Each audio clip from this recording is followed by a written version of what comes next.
beliau mudah-mudahan selamat kita di dunia dan di akhirat. Amin. Bapak Ibu yang dirahmati Allah, pagi hari ini kita akan mengadakan pengajian pagi sebagaimana biasa telah kita laksanakan. Pagi ini kita akan mengkaji tasbih nafs, yaitu al-hikam oleh Imam Al-Farilah, Imam Al-Farilah yang akan disampaikan oleh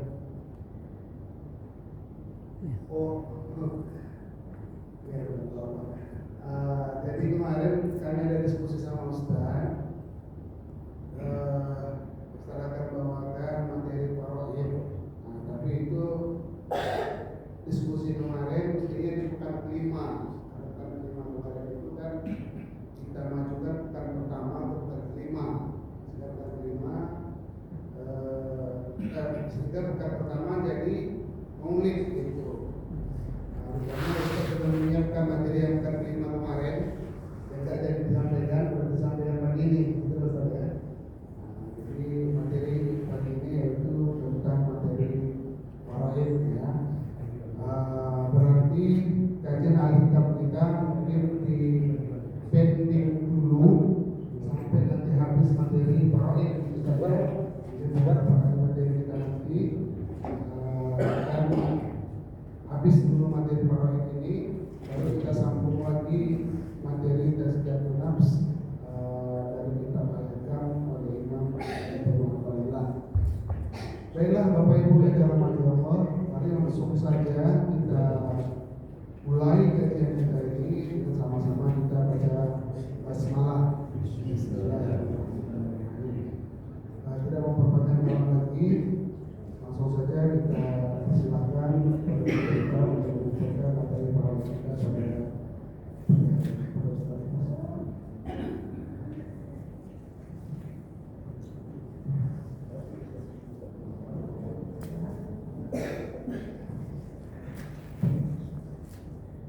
Assalamualaikum warahmatullahi wabarakatuh. Alhamdulillah wa kafa salatan wa salaman ala abdihi al-mustafa wa ala alihi wa sahbihi wa man tabi'a huda ahla sidqi wal wafa. Amma ba'du ya ayyuhal hadirun, usikum wa nafsi bitaqwallah wa ta'ati la'allakum turhamun. Subhanaka la ilma lana illa ma 'allamtana innaka antal alimul hakim. Rabbi ishrah li sadri wa yassir li amri wahlul 'uqdatam min lisani yafqahu qawli. Al-hadirun al-hadirat, bersama kepada Allah Subhanahu wa taala, mari sama-sama kita meningkatkan kesyukuran kita atas segala karunia dan nikmat yang tidak terhingga yang telah Allah karuniakan kepada kita. Karena memang dalam Al-Quran sudah ditegaskan, wa in ta'uddu ni'matallahi la tuhsuha. Kalau sekira kita hitung nikmat yang Allah beri pada kita, maka tak sanggup kita menghitungnya. Maka setiap kita ternyata telah Allah beri karunia yang tidak terhingga. Tapi kadang mungkin kita kurang merasa atau kurang menyadari, karena nikmat itu sudah ada pada kita, jadi karena lamanya ada tak terasa. Maka seseorang mungkin lupa bersyukur atas nikmat ini sampai dia sakiti, baru dia mungkin sebulan ini mungkin kita belum ada bersyukur atas nikmat ini gitu ya. Allah, saya bersyukur atas nikmat ini. Seseorang bersyukur atas nikmat jari ketika mungkin tangannya udah kena pisau atau terkilir. Saking lamanya nikmat itu ada. Tapi kadang-kadang kita kurang merasa atau kurang menyadari. Secanggih apapun alat fotografer, kamera, mau puluhan juta ketika dia mengambil foto atau HP, dia harus ambil fokus dulu, baru bisa cepet. Tapi alhamdulillah dari lahir Allah kasih mata kita, itu bangun langsung auto fokus, perlu diputar-putar. Kalau putar-putar kan ngeri juga, 5 tahun bisa copot ya. Tapi mungkin pun beberapa waktu ke belakang kita mungkin lupa bersyukur atas nikmat mata. Itu diantara yang sedikit. Semoga dengan banyak bersyukur mudahlah hati kita untuk meningkatkan keimanan dan ketakwaan kita. Mudahlah kita meningkatkan amal ibadah kita di hadapan Allah Subhanahu wa taala, karena itulah bekal yang akan kita bawa bertemu dengan Allah Subhanahu wa taala. Semoga kita termasuk dari hamba-hamba Allah Subhanahu wa taala yang telah wafat dalam keadaan terbaik, husnul khotimah. Salawat salam marilah senantiasa kita sampaikan, kita berikan pada Nabi kita Nabi Muhammad sallallahu alaihi wasallam. Allahumma shalli wa sallim wa barik alaihi, yang kehamilan ibunda beliau Aminah binti Wahab sudah disambut oleh para malaikat. Kami pernah malam maulid di Masjid Azhar, setelah Isya itu menghatamkan satu kitab riwayat-riwayat tentang maulid Nabi, dibaca sampai jam 1. Dan riwayat-riwayat itu jarang kita dengar. Tapi riwayat tidak satu, berkenaan dengan yang satu saja beberapa riwayat. Di antaranya misalnya selama ibunda Aminah hamil itu didatangi malaikat, didatangi para nabi, baik yang para rasul atau para nabi. Minhum man qasasnahu alaik wa minhum man lam naqsushum alaik. Yang kita tahu namanya atau tidak kita tahu kisahnya atau tidak kita tahu saking banyaknya. Itu menghibur ibunda Aminah bahwa yang disambungnya adalah Sayyidul Awwalin wal Akhirin, adalah penghulu Nabi Muhammad. Maka hamil beliau itu ringan walaupun ditinggal mati suami. Begitu juga ketika bersalin didatangkan Asia, istri Fir'aun, dan Maryam. Karena memang beliau adalah sering kita selawat-selawat yang disenandungkan itu, karena beliau adalah matahari yang sesungguhnya dan rembulan yang sesungguhnya. Sering berselawat lalu dirangkai dengan pujian anta syamsun anta badrun anta nurun fawqa nur. Kau adalah matahari, karena cahaya matahari bersumber dari cahaya beliau. Maka beliau tak punya wajah, karena cahaya yang paling besar. Kalau mungkin Allah tampakkan ketika Rasul hidup, maka matahari itu yang punya wajah, ya, maka Rasul tak punya wajah, karena beliau adalah cahaya. Nur alam. Semoga kita termasuk dari hamba Allah dan umat Rasulullah yang telah dibangkitkan berada di bawah panji-panji Rasulullah SAW dan mendapat syafaat pada hari kiamat. Alhamdulillah, Bapak Ibu jamaah sekalian, ada tawaran memang mungkin kajian tazkiyah dan nafsi perlu diselingi, karena mungkin agak berat begitu. Selingannya mungkin fikih tematik, tapi kami tetap membuka pintu kalau ada diskusi-diskusi yang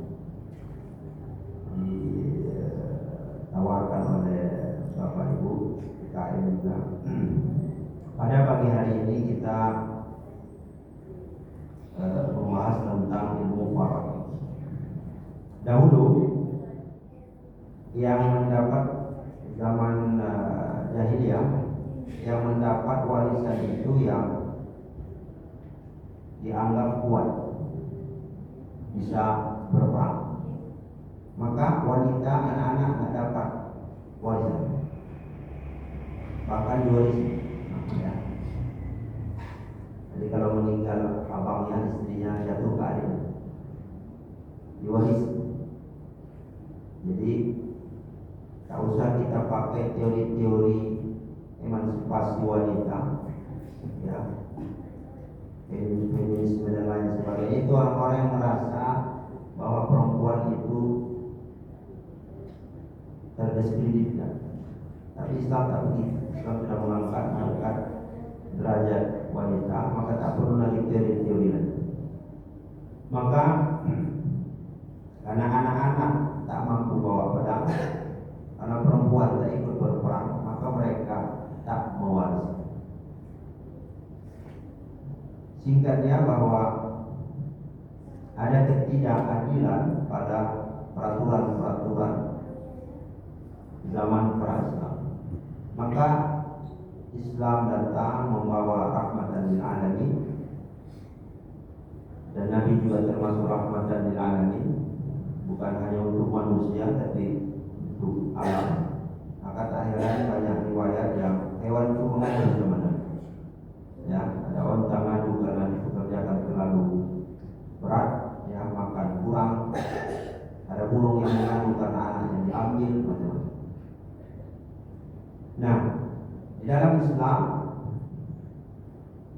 ilmu faraid ini digambarkan dalam surat An-Nisa ayat 4, 7 dan seterusnya sampai 12, juga di akhir surat An-Nisa ayat 176, bahwa 8 lebih kurang 85% hukum ilmu pembagian warisan itu langsung Allah paparkan dalam Al-Quran, menunjukkan bahwa ilmu ini sangat penting.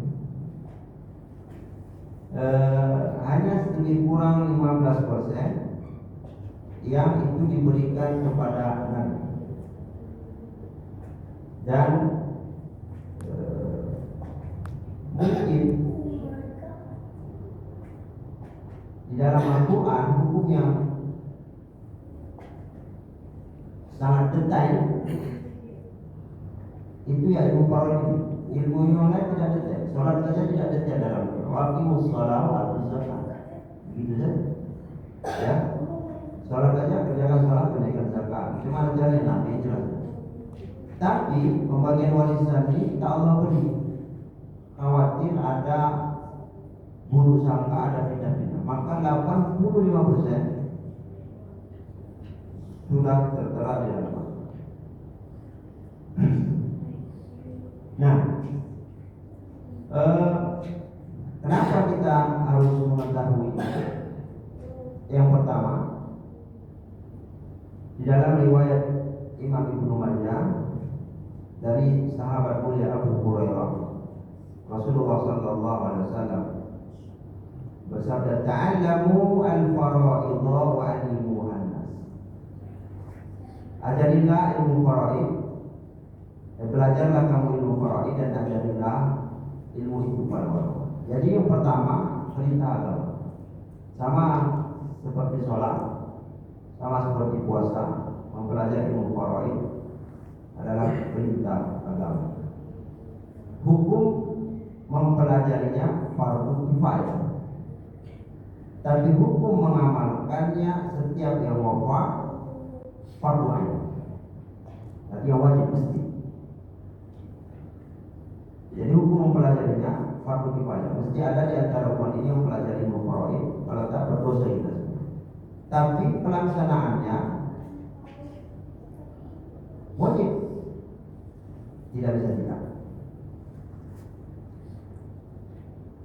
Fa'innahu nisful ilmi, dia adalah setengah ilmu. Karena ilmu ini berkenaan dengan dua, ilmu tentang orang yang hidup, ilmu tentang setelah hidup mati. Jadi dia setengah ilmu. Wa huwa awwalu main jauh mati, dan dia termasuk yang ilmu pertama yang Allah angkat. Jadi di antara ciri-ciri tanda-tanda dekat hari kiamat, kita tanya orang ilmu faraid, ada lagi yang tahu? Nah, kalau begitu kita hati-hati ya. Makanya untuk memperlama hari kiamat begitu ya, tentunya kita belajar ilmu faraid. Karena kalau kita kan begitu, hari kiamat itu ada tanda-tandanya. Berarti kalau tanda-tanda belum terjadi, nah itu jauh hari kiamat. Nah, maka kita belajarlah untuk memperlambat hari kiamat, yang minimal memperlambat turunnya Dajjal ya. Karena kalau turun Dajjal hari ini mungkin kita tak yakin diri kita bisa selamat. Saking dahsyatnya fitnah. Dan fitnah Dajjal itu salah satu fitnah yang dari Nabi Adam disuruh orang berlindung kepada Allah. Saking dahsyat. Itulah fitnah paling besar. Artinya bisa jadi kita sering berjamaah, sering baca Quran, tapi kalau ketika ketemu Dajjal tiba-tiba ngipor ya. Nah, saking dahsyatnya. Maka tidak usah uji keimanan. Kalau saya ingin menguji keimanan saya dengan bertemu Dajjal, tidak usah. Lewat kita nanti ya. Karena sedikit saja, kita ribu saja yang aman. Sekarang sudah berapa miliar ya? Nah, maka dia hukumnya wajib. Jadi kalau ada misalnya seorang ayah dalam keadaan sakit dan dia merasa mungkin ajalnya sudah dekat, maka dia panggillah pencatat wasiat, notaris lah, panggil, catat, kayaknya umur saya agak panjang lagi. Nanti kasih kawan anak saya, karena takut saya mereka berantem. Anak pertama semua mobil. Orang kaya, kalau orang kaya ya ada yang dibagi. Yang kedua semua rumah, banyak rumah yang berada. Yang ketiga semua tanah, banyak tanah. Yang keempat sepeda, karena dia punya toko sepeda. Sepedanya satu, harganya uang ya, ada yang 200 juta sepeda ya. Nah, meninggallah ayah ini, dikumpulkanlah anak. Ini ayah kalian ini belum meninggal, ada wasiat ya. Anak pertama ini, anak kedua ini, anak ketiga ini, anak keempat. Apa hukumnya? Batal. Dan saya dilaksanakan. Karena bukan begitu ilmu faraid. Jadi kalau ada wasiat-wasiat seperti itu, dia batal. Tapi kata ayah kita, kata mama kita, iya betul, memang katanya begitu. Tapi kata-kata itu bertentangan dengan hukum Allah. Tak boleh. Jadi yang dilaksanakan bagaimana? Ya sesuai dengan ilmu faraid tadi dalam surah Al-Isra. Maka ketika ada orang yang meninggal, ada 4 hal yang mesti dikerjakan berjenjang berurut. Pertama, dari harta orang yang meninggal itu diambil biaya fardu kifayah. Jadi kalau anak-anaknya banyak misalnya, tidak usah khawatir, duluan kan aja biaya duitnya. Nanti diganti dari harta warisan. Nah ini kan semua harus tahu, artinya supaya nggak hitung-hitungan. Allah, takut nggak diganti, padahal itu beban harta warisan. Maka kalau kita meninggal, sebenarnya nggak perlu banyak-banyak meninggalkan harta. Kalau tak ada utang, cukup biaya fardu kifayah. Nah, berapa itu kira-kira? 3 juta cukup. Berapa? Minimal itu ada, sehingga orang tidak ini. Udahlah warisan, tak ada fardu kifayah pun tinggalkan misalnya. Jadi keluarkan aja. Siapapun keluarkan, nanti dihitung. Siapa-siapa yang keluar bayar pakai. ada warisan. Ya, itu bukan beban yang ditinggalkan, kecuali itu dalam tanggungan nafkahnya. Istrinya meninggal, istri wajib menafkahi dari suaminya pula. Suaminya yang mengeluarkan. Tapi kata suaminya nggak apa-apa, ya, apa-apa. Yang kedua, hutang piutang. Dalam mazhab Syafi'i yang didulukan adalah hutang kepada Allah. Hutang kepada Allah itu bagaimana? Dia punya hutang fidyah, dia punya hutang kafarah, dia punya hutang haji. Sebenarnya dia wajib haji, tapi belum haji, maka sang anaklah yang mengeluarkan. Kalau anaknya sudah haji, pakar-pakar anaknya menghajikan. Tapi sekarang lama kali, kalau dulu ya tahun ini berangkat, ya kan, nanti meninggal pula yang diwasiatkan itu. Ya, badal haji lah, tanya berapa badal haji sehingga. Atau begini, ketika meninggal orang tua kita itu misalnya hartanya tak terlalu banyak, tapi dulu dia pernah makmur, maka dia wajib haji. Kewajiban itu hutang harus diqadha. Dalam kaidah usul fikihnya, qadha wajib mengganti, mengqadha yang wajib, hukumnya wajib. Apapun itu, mau sholat, mau puasa, mau haji. Dulu umur 30-an misalnya, dia kaya, tapi wajib haji, maka kewajiban itu sudah melekat dah sama dia. Belum ditunaikan umur 50 bangku, ya, biaya haji sekarang berapa? 64, belum lagi plus nambah 40 hari bagi keluarga, ya 70 juta. Tidak ada beda 70 juta, tinggal 30 juta. Ini yang saya bagi kita ini tak wajib haji, wajib dulu. Maka orang tua kita itu ketika meninggal, kita flashback ke belakang. Dulu kira-kira yang kita ini termasuk yang wajib haji belum? Ya wajib, udah keluarkan badan haji. Ya, tapi nanti warisannya sisa sedikit, maka itu gaya kan? Supaya meringankan orang tua. Begitu. Bahkan ada kalau di beberapa daerah itu fidyah sholat, fidyah puasa. Jadi dia dihitung dari umur 15 tahun sampai wafat sekian umurnya.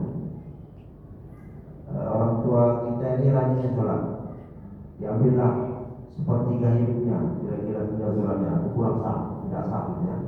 Maka dikeluarkan fidyah beras, tapi tolak balik. Disediakanlah berapa, itu bagi beberapa orang.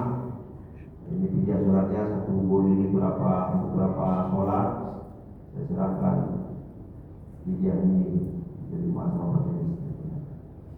Ditolak balik, saya berikan sama bapak setelah berbalik. Jadi begitulah sampai intinya ya.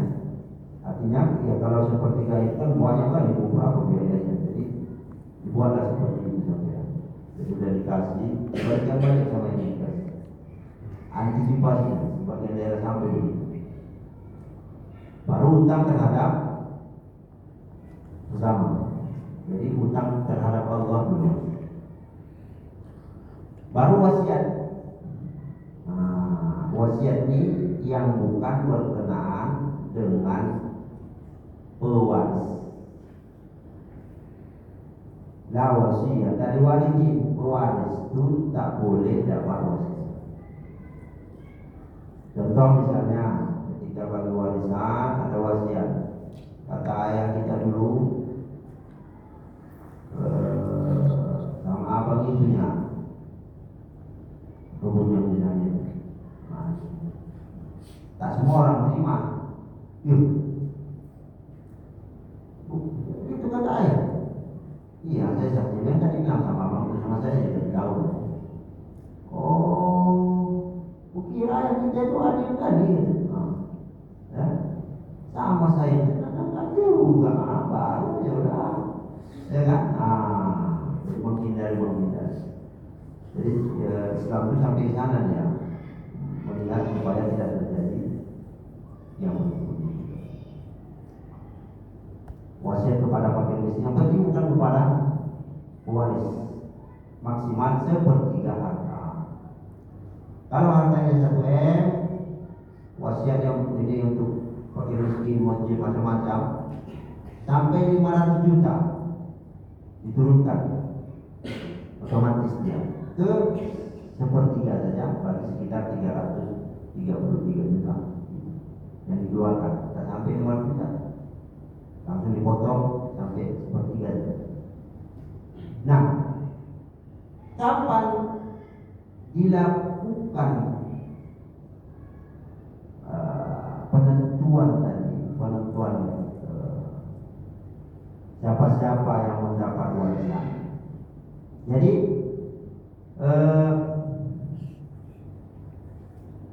yang wajib itu, kalau kita mengajarkan faraid sama anak-anak, kita ada istilah PSP, penentuan sebelum pembagian.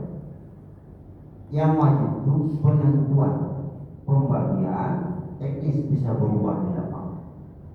Kalau ridho sama itu, maksudnya begini, kapan dilakukan hubungan keluarga tentang faraid ini? Secepatnya. Katakanlah orang tua kita meninggal, pakat keluarga, berapa hari kita buat? 3 hari. Hari keempat mainkan terus, jangan lama-lama, karena masih berduka dan pikiran masih sehat. Insya Allah semua gini-gini ya. Tapi kalau udah 6 bulan aja katanya, udah lupa tuh. Apa pula? Apa yang paling tua? Gitu. Jangan, apalagi udah 2 tahun, 3 tahun, 4 tahun, belum dibagi seluruh tahun, ya. Jadi bahaya ini. Memang kalau dalam hadis disebutkan, kalau ingin menguji seseorang, ujilah dia bukan dengan perkara ibadah dia, ujilah dia dengan harta.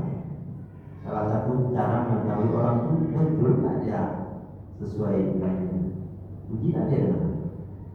Maka ada orang kita di sini, dia punya sawit di Jogja, adanya belum punya pekerjaan, dikasih sama adanya mengurusi, ya, kasih semua uang apa keluarga adanya. Apa cerita? Dijualnya saya dari abang ya. Coba dijualnya dari dia Kalimantan, ya. Istrinya tinggalkan sama anak, bingung lah sama anak, datang ke rumah abangnya. Udah dijual ya harta abangnya, dikasih lagi tanggungan istri dan sama anak. Apa ini? Aduh, kawannya. Abangnya menangkap sampai dapat alamat adiknya itu, baru diberangkatkanlah dia dari Berawat, kasih wakalnya, bayar ongkosnya. Tapi karena udah tak sanggup lagi dia nahan, udah tahan ini, lembut dibilangnya, cuma itu udah kata terakhir. Jangan deh, aku bilang sama suami ibu itu, jangan lagi mulai injakkan cuma sampai bawah. Ya kan? Tak tahan. Itu kalau begitu, maka memang secepatnya. Walaupun ada orang hari ke-7 ya mengikut pendapat Umar bin Khattab, barang siapa yang didoakan hari pertama, kedua, ketiga selamatlah main itu sampai hari ke-7. Makanya kita kadang pada hari ke-7. Barang siapa yang hari ke-7 selamatlah dia sampai hari ke-25, Yang 25 ini jarang. Yang didoakan hari ke-25 selamatnya hari 40 istri, ya kan? 40, 100 dan sebagainya. Nah, itu tergantung secepatnya. Kalau ada yang orang jauh, apa yang dilakukan? Yang dilakukan adalah penentuan, bukan bagi-bagi. Kumpulkanlah semua keluarga, hadirkan orang yang dituakan. Nah, hadirkan yang paham faraid, jelaskanlah. Ya, karena kadang-kadang begini, ini kan harta warisan ini kita nggak ada kena-mengena. Ya kayak sayembara, ujuk-ujuk dapat aja hadiah, ujuk-ujuk berhadiah pada keringat kita, bukan yang kerja orang. Cuma motornya kita lebih dari yang kita kenakan, kita lah yang berjasa lagi berkeringat. Kan punya orang, karena ada orang mati dapat itu aja cerita. Tapi orang lupa gelap. Bukan punya dia, punya orang. Cuma orang sudah mati dalam Islam dibagi-bagi gitu kan. Itu perlu dijelaskan utama kali. Maka dihadirkanlah semua, baru disampaikan. Hadirkan semua. Siapa yang warisnya, siapa keluarganya, hadirkan semua. Mohon maaf ya Pak, ini yang diantara yang hadir yang berhak ulang. Karena sebagian ada nanti beda lagi, ya kan?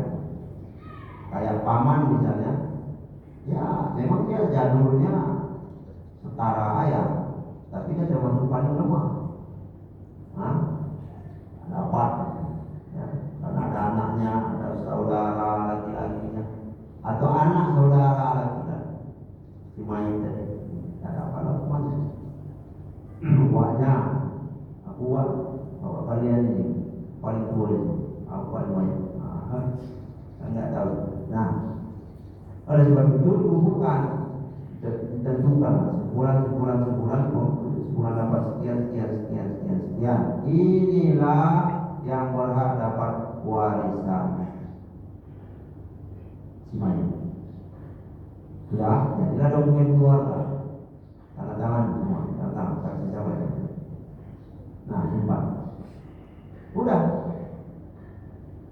Selesai ini sebenarnya selesailah kewajiban itu aja. Maka setelah itu kalau ada pembagian warisan rujuk ke situ. Dan dia bisa berubahnya begini. Sudah, dah tahu semua bagiannya masing-masing, dah tahu siapa pewaris harta yang ditinggalkan ini, berapa bagian masing-masing, sudah tahu. Oke.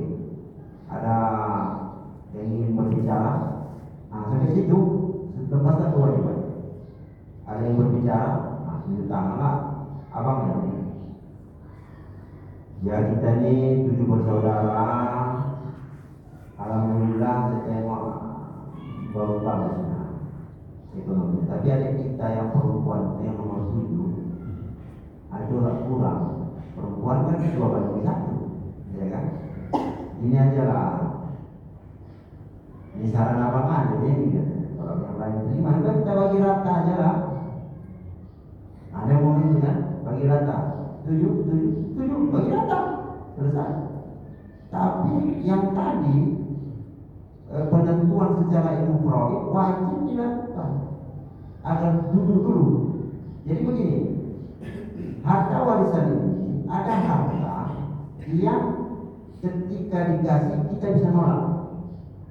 Saya bisa nolak dikasih, ya kan? Tapi karena harus jadi jangan itu. Saya dikasih mobil, saya tolak, jangan 1, 2. Rumah, saya tolak bisa. HP, saya tolak bisa. Hadiah pun dikasih orang. Tapi harta warisan tidak bisa ditolak. Dia langsung melekat, tanpa bisa dibatalkan. Kecuali nanti dia direlakan. Artinya udah nyambut. Dan ketika ada orang meninggal, itu hartanya sebenarnya sudah langsung Bedanya belum diketahui ya. Seperempat sebulan itu sudah otomatis langsung ketika dinyatakan meninggal itu sudah terjadi. Harta itu sudah langsung melekat. Maka nggak bisa diganggu buat harta warisan. Karena yang punya nggak ada, cuma belum disingkap aja. Ketika di ini ya warisan zakat sebulan baru tersingkap. Sebelum itu dilakukan harta itu sudah melekat. Tidak bisa dibatalkan, tidak bisa. Kecuali setelah diridhokan, dia langsung tidak bisa batal, dia tetap langsung melekat. Dia otomatis. Nah, baru disingkap sebulan-bulan, baru boleh direlakan. Setelah dia tahu dia punya sekian, jangan langsung bagi rata aja, jangan nanti jadi selisih di belakang. Kenapa? Misal kebalikan dari yang tadi lah katakan 7 bersaudara, 1 dia laki-laki, yang lain perempuan. Bagi rata aja maka ayo. Udah setelah itu dibuatlah kajian parodit macam ini. Baru tahu dia, Pak, apa yang jatah lebih banyak kan? 2/1. Wah, ini udah bersekongkolnya orang adik-adik aku cara perempuan. Nah, tapi saya ini, aku perempuan awal, dulu. Karena dia nggak tahu haknya berapa. Orang nggak tahu haknya berapa, mana bisa dia merelakan? Jadi kalau dilakukan, mana kita bagi rata, ayo. Ada satu orang katakan, aku bang, maaf lah bang ya, aku ada keperluan pula ini mendadak. Kamu bos tahu sama abang semua, kalau aku tak bagi rata, boleh. Jadi dari yang 7 tadi, 6 sepakat bagi rata, 1 tak sepakat. 1 ini kasihkan dia sesuai umur. Jangan di apa? Itu kau nggak boleh, itu hak dia. Ya, jadi yang menjadi harta orang kan kita reset, ya kan? Yang punya sepeda motor dia nggak dicucinya 2 bulan, terserah dia. Mau dibawanya ke simpang selayang uang kita ya nggak urus. Ya punya dia, ya. Jadi kasih sama dia. Dan yang diikuti itu karena yang buat itu Allah. Yang 6 baru bagi rata. Sepakat dah. Buat catatan di bawah. Pembagian di atas sudah dibatalkan dengan kesepakatan bersama bahwa setiap yang dilakukan bagi rata. Dah. Jual tanah. Tengok di situ berapa bagian. Bagi rata. Jual tanah. Jadi yang paling penting itu adalah penentuan pembagian. Bisa 2 tahun lagi, bisa 3 tahun lagi, bisa 5 tahun lagi, sesuai kebutuhan. Jadi jangan dianggap ketika atau bicara warisan, bulan lain belum kering, gimana sih sekarang musim hujan, ya kan kering pagi sampai sore hujan, sampai kering. Nggak ada istilah kering gitu ya. Ya bicarakan aja memang begitu sebelum gelap mata, ya gelap mata kan sudah macam, ya kan. Keburu lagi satu lagi meninggal. Bulan kemudian ada bulan lagi meninggal. Buntut gitu.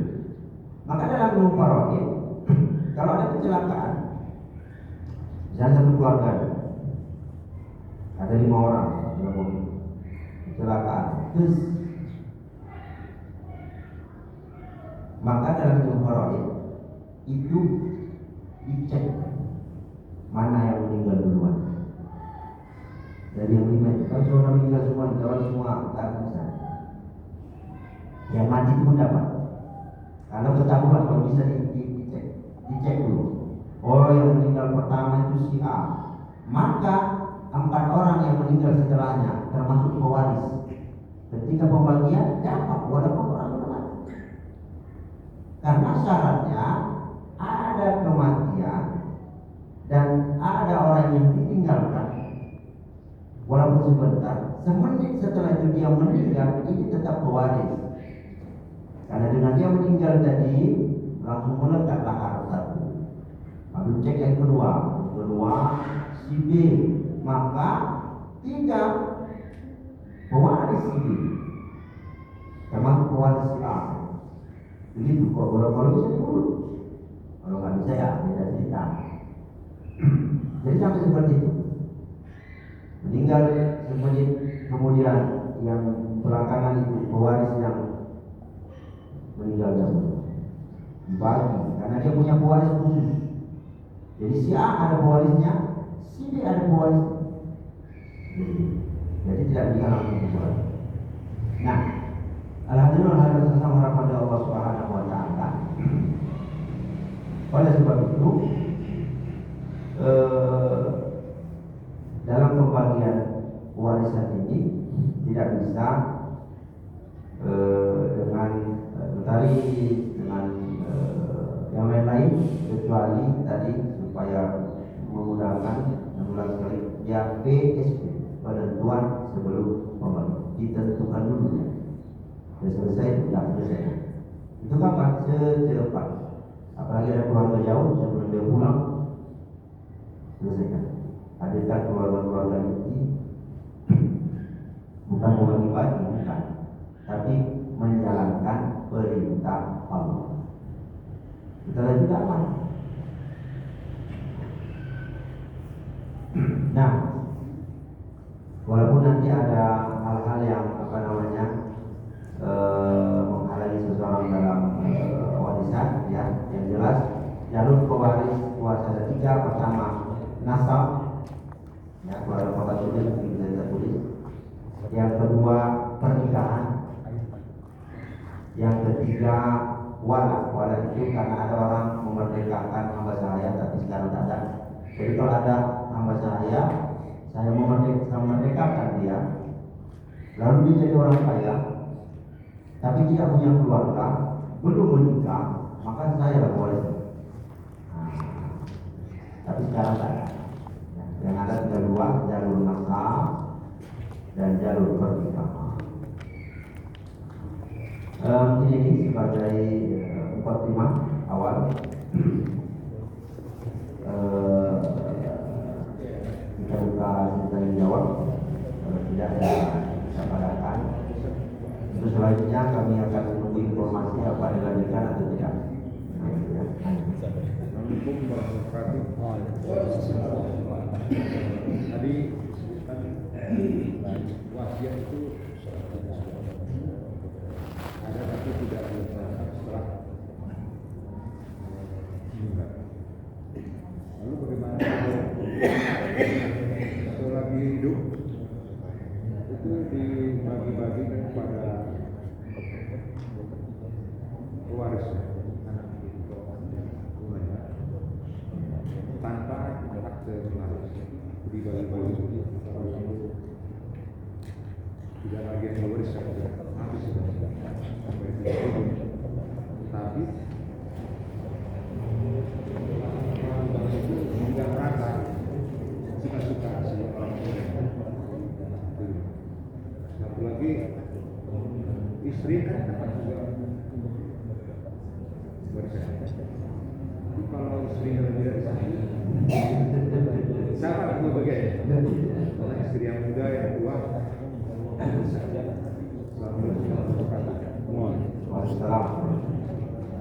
Nah, ada pertanyaan begini. Jadi sebelum ketika hidup orang tua itu memanggil anak-anaknya, sama ini, sama ini, sama ini, sama ini.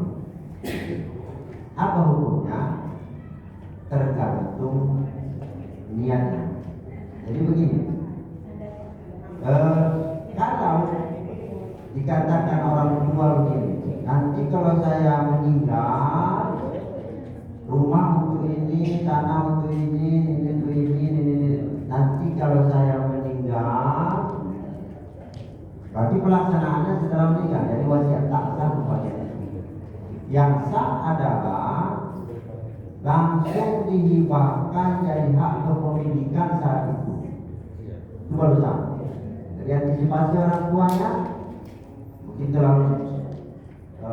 terlalu luas tanahnya, panggil untukmu ini, untukmu ini, untukmu ini, untukmu ini. Jadi mulai sekarang sudah punya pilihan sah, walaupun belum dicatat, belum pindah surat, tapi sudah dikasih. Kalau sudah kan administrasi ya. Tapi memang udah diberikan hak kepemilikan saat orang tuanya hidup, itu sah. Yang nggak boleh nanti kalau aku mati inilah jatah berat, tak boleh, tak sah.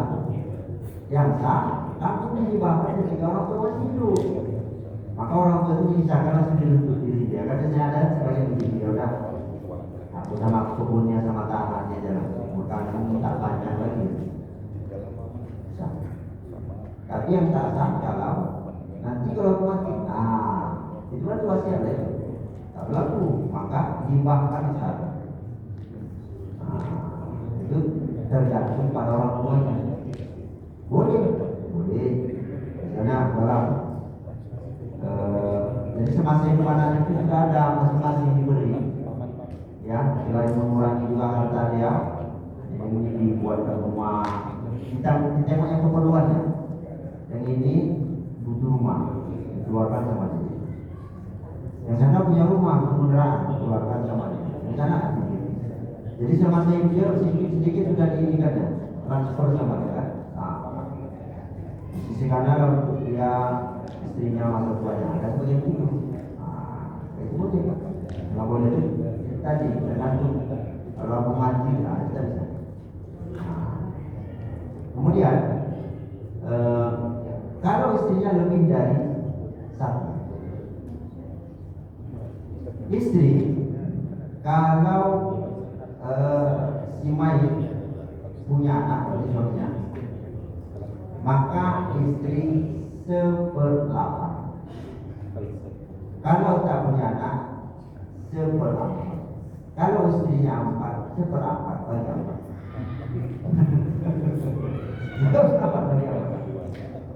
Ya, walaupun di dalam kita di Indonesia ada namanya KHI, kompilasi hukum Islam. Ya, ada namanya harta gono ini atau gono ini. Jadi tak ketemu. Ada, maka harta yang hadir setelah pernikahan, harta bawaan, harta masing-masing. Harta yang hadir setelah pernikahan menjadi harta bersama, dibagi 2. Setengah punya suami, setengah punya istri. Mana yang meninggal suaminya, setengah dibagi kasih istri. Dari yang setengah nilai harta warisan suami, nanti 1/4 atau 1/8 dapat dari istri. Nah, kalau di Arab harta golongan ini tidak ada, karena dia sudah dikasih begini, tidak ada bergono lagi. Di Arab kalau menikah, rumah nama istri, rumah pertama, mobil pertama nama istri. Makanya kalau dia nikah lagi, nggak usah. Kalau pada dia nikah, yang kedua dia nikah lagi ya, boleh lagi rumah atas nama istri kedua, mobil atas nama istri kedua. Itu cerai, makanya di Arab itu begitu dia. Dan lagi kategori sudah ada, jadi nggak ada permasalahan. Memang sudah ada dia, sudah ada jatahnya. Ya. Nah itu dari jawaban. Ayo. Waalaikumsalam. Sebelumnya Ustaz tadi karena duduknya di belakang mungkin ada salah dengar gitu. Tadi saya ada dengar di awal Ustaz menyampaikan tentang misalnya di masa hidupnya banyak tinggal sholat gitu kan, kemudian dia meninggal, itu kan juga bukan. Saya udah dengar video sholat gitu. Atau saya salah dengar? Karena setahu saya selama ini yang ada video puasa sholat itu di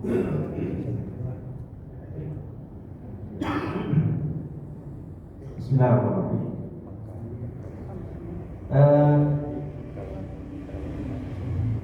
Dalam kitab I'anah Imam Suyuti ketika ada keluarga yang meninggal di kodonya sholat. Maksudnya gini. Jadi kewajiban itu hutang. Hutang itu sampai kapanpun mesti dibayar. Tetap hutang walaupun sudah jadi tempo keluar waktu dia. Jadi kalau kita hutang tempo setahun, karena yang ngasih utang dia nggak tuntut-tuntutnya sampai 3 tahun bukan berarti lunas, bukan. Ya lunas dengan dibayar ya, walaupun nggak diminta-minta. Udah jatuh tempo, udah lewat 3 tahun tetap utang. Nah, jadi kalau sholat ditinggalkan maka jadi utang dikodok. Imam Syafi'i itu kodoknya keluarga sholat keluarganya sedikit. Jadi dia kodok atas nama yang meninggal. Nah, tak semua orang sama begitu. Ya, maka dikiaskan kepada puasa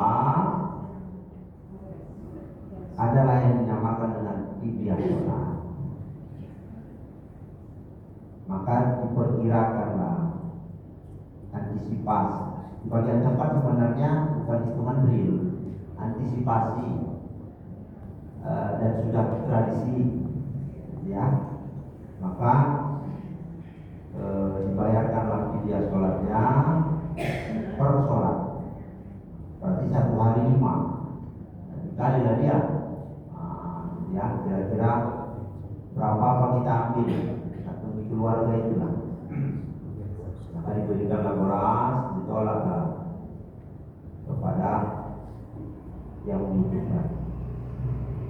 Semestinya misalnya 20 karung dalam perwakilan 3 karungnya, ya, tolak 2 balik, tolak lagi 2 balik. Walaupun nanti punya dia juga. Tetapi yang ini sedikit lagi, karena berat juga itu, belum itu ya. Jadi ada istilahnya sholat, ya, apa ibaratnya, diniatkan untuk membayar sholat, ya paling tidak meringankan, ya, meringankan beban orang yang kita sayangi yang meninggal dahulu. Itu udah kesepakatan ulama gitu. Gimana? Udah kesepakatan ulama itu. Oh enggak, tidak. Oh, itu. Tidak. Dalam bahasa Syafi'i ada Islam. Ulama Nusantara dalam kitab-kitab ulama Nusantara ada. Jadi kalau kita di Indonesia sebenarnya beberapa tempat bermakna. Ada yang menerima, ada yang tidak. Pilihan. Ada yang menerima, ada yang tidak. Ya. Tidak.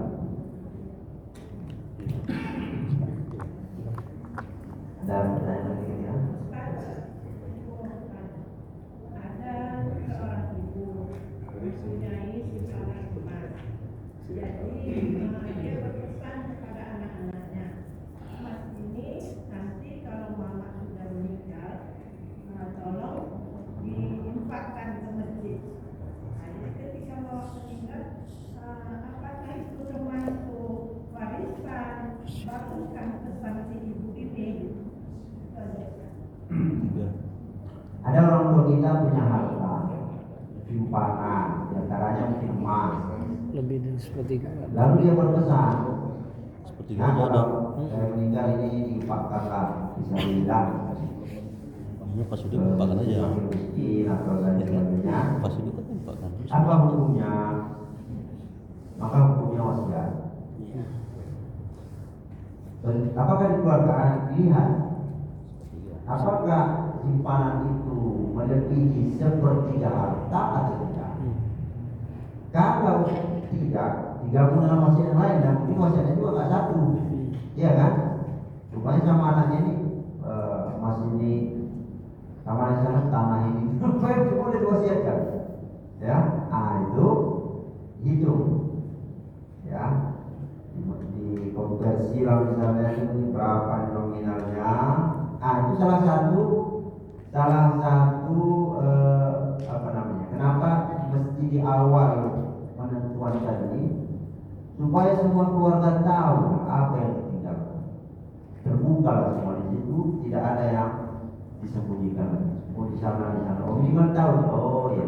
Dan memang harus tahu karena itu termasuk ada haknya di situ. Cuma belum ditentukan aja bagian yang mana itu aja. Tapi kan harus tahu supaya tidak ada kesepakatan antara kita. Ya, maka di dilihat ini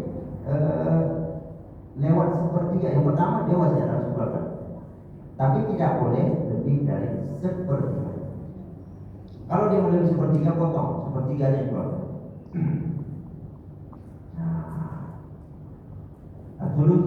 Tulus kata Nabi, ada orang begitu. Rasulullah mau umpahkan ini apa? Sepertiga, terus setengah, 2/3. Dulu sepertiganya, selebihnya kalau pas dulu sepertiga dan sepertiga udah pada untuk dikeluarkan.